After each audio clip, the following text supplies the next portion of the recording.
I love it. Yeah, from the cool. GoPro zooming out. That was our photographer Dylan Kuhn out there. And man, what a night out there, Shannon Earhart. Oh my gosh, we had rain, we had tight games, we had blowouts. We had playoffs. We had playoffs. We're talking playoffs. I know. Season ended for regular season for Class 5A, 4A, and 3A. Playoffs for every other class. Yes. And as we speak, they're recalculating the RPI. They're going to post that sometime around 11 o'clock to see who made the playoffs in Class 5A and 4A and 3A. So this is exciting times and a lot of drama. So much drama, so much so that we have to start with our game of the week, where every media outlet across the state was there to watch. Drum roll, please. Gilbert North Polk. Gilbert up 14-3 without their starting quarterback, James Armstrong, so it's sophomore Chase Boo starting, but Aiden Rash did not make it easy. Picking it off for the Tigers' ensuing drive. Aiden's brother, Ethan Rash, with the QB keeper. Look at that little play action. Tigers lead 21-3. The Comets were trying to score right before halftime, knocking on the door. Boo rolls out, but it is picked off. It is spooky season. Scott Gabe Fierce. What a name. Tigers lead 21-3 going into the second half. Third quarter, Gilbert pushing the pile here. And guess how many yards they went, Scott? Guess how many? Not 5, not 6, 13 yards with Ethan Rash. They don't skip leg day, Shannon. Behind the line. No, I was about to say, seriously. And if you're doing that much hard work early in the drive, I mean, you got to give it to Rash on the goal line. Come on. He leads the team in rushing touchdowns and adds another one. It's 28-3 Tigers. Chase Boo trying to get his team back into it, goes deep, but he must be seeing ghosts. Picked off once again, Ian Eldred, this time coming up big on senior night. The Tigers secondary had 4 interceptions tonight. The Tigers didn't even make it a game, rolling 49-18 and finish an undefeated regular season as district champs. We get to play at home in front of all of our fans, and we were playing for 2 home games. And I mean, it's just an amazing feeling to be able to perform after just hours in the dark and so much hard work with my teammates, and I just love it. It's an amazing feeling. What a great scene out there. Now, over in Indianola, not only were the Indians trying to win and make the playoffs, but it was the final home game for the student managers as well as all the seniors. Here we've got twins Abby and Katie Kluver. They started being student managers in 5th grade for their dad, Eric, and here they are, now seniors in high school. They look the same. I know, final night to pitch in and do whatever needed to be done for head coach and dad, Eric Kluver. They're hosting Urbandale. First quarter, Indianola's Bo Blake to the air. In traffic, it's batted up, and Jacob Huell says, look what I found. Nice little run back for Urbandale's linebacker. Still no score in the second. Spidey man. Yeah, he's in the house. Asher Brick going to drop back and then dial his own number. This turns out to be a nice gain down to about the 10-yard line. He's looking like Jaden Daniels with the LSU colors there. Draven Westcott punches it in after that to make it 7-0. Indianola wins 14-7. They're headed to the playoffs. Urbandale ends the year at 4-5, Shannon. Centennial entered the night as the last team looking to lock up their spot with a win over Sioux City North. And it was touchdowns on touchdowns for the Jags. J.J. Morgan, Scott, is so elusive that I couldn't even find him. I had no idea where he is. I knew he had the ball somewhere. There he is, streaking down the sideline into the big box. Centennial wins no problemo, 49-7. First ever meeting between Kennedy and DCG. Early in the second quarter, DCG down 7-0. The Mustangs would start to get it going on the ground late in the half. Ozzie Grimm caps off the drive with a touchdown run, ties it at 7. DCG's defense was really good the rest of the way. Caleb Carlton with an interception, and DCG going to win 14-7.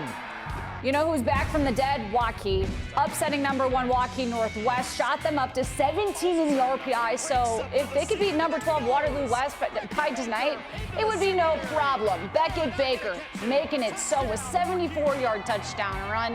It's 14-7 Waukee. Second quarter, same score. This time, Jay White escapes, blown by the D for a score. It's 21-7 Waukee, and the Warriors end up winning 49-21. They are expected to jump ahead of Waterloo West and make the playoffs, Scott. Class 3A, Des Moines Christian coming in safely into the field. They are ranked 8th, Winterset ranked 13th. You don't want to lose this game if you're Winterset and then have to sweat it out. Des Moines Christian, though, leading 14-zip before Winterset finally scores. Ben Porter cuts it to 14-6. Here comes Des Moines Christian. Davis Tokheim gets down to the 4, but then Winterset would get the turnover after that to hold strong, and Winterset wins. They had to get it, and they did. 31-20. They are in, and you better stick around because we've got playoff football coming up next on Friday Night Hype.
We're so jolly and holly, even though it's raining. It's Friday Night Hype. Let's go, Jags! The Halloween Centennial fans totally stuck it out. Yeah, it's funny because I thought it was Halloween costumes coming up, but no. No, it's just the whole Skipping thing. ahead to Being Christmas. holly and jolly. Yeah, they're like, no Halloween at all. We want to be Santas. Hey, we want to be in the playoffs now, and that's where we find ourselves for Class 2A and below. Van Meter at home, taking on South Tama County. Van Meter's Henry Lounsbury. 500, and then Watson catches it, 7-zip. And I swear this was an instant replay, but it's not. This is actually a different play that looks exactly the same. Henry Lounsbury, this time it's Lexon Blevins catching the bomb, 14-0.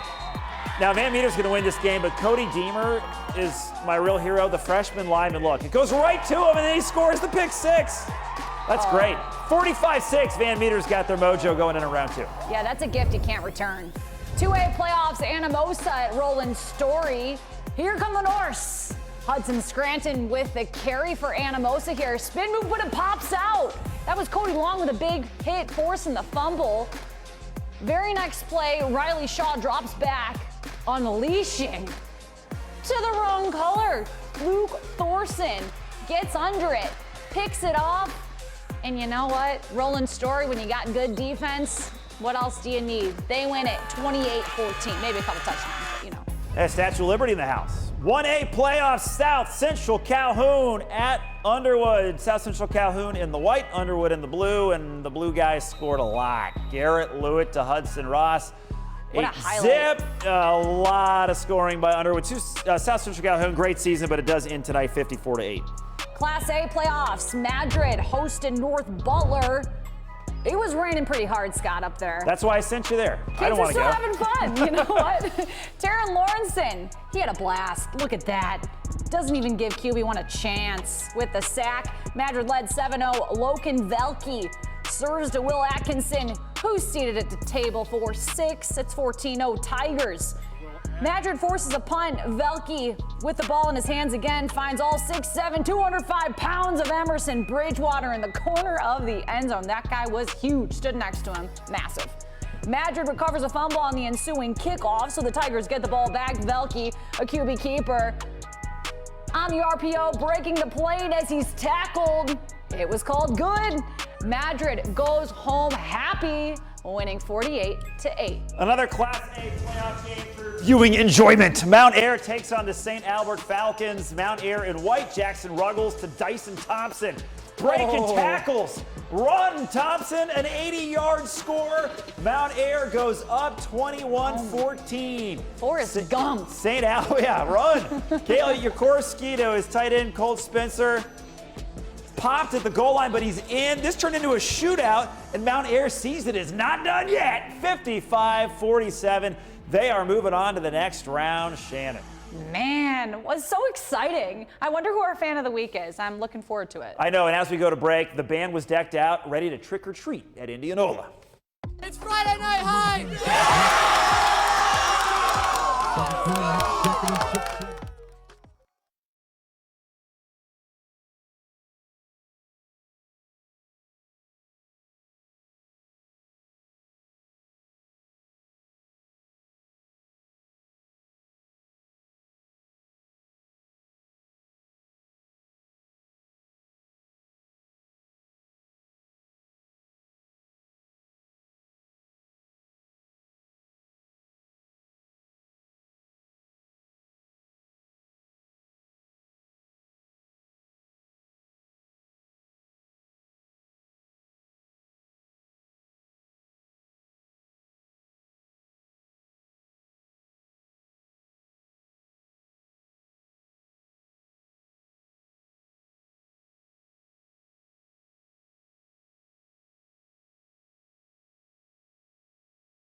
Let's go Tigers! That's gone. That's all that kid wanted to say. That's all the kid wanted to say. He didn't even tell me his name. He was sipping his hot chocolate. Didn't really want to be on TV. Barely said, Yeah. let's go Tigers. He was out of there fast. Yeah, but you know what? He was not our fan of the night because we're going to give it to these kids. Fan of the night time. Let's go back to Roland's story. Mason Abels and Tyler Ernigal. You know, some nights they're at home doing homework, but no, they've got their dollar bills for the concession stand. They've got their team doing great. How many Pop Rocks or They're getting Big on League TV. Chew, I don't even know, Airhead Extremes did they have because they were hyped up on sugar. Good night, everyone.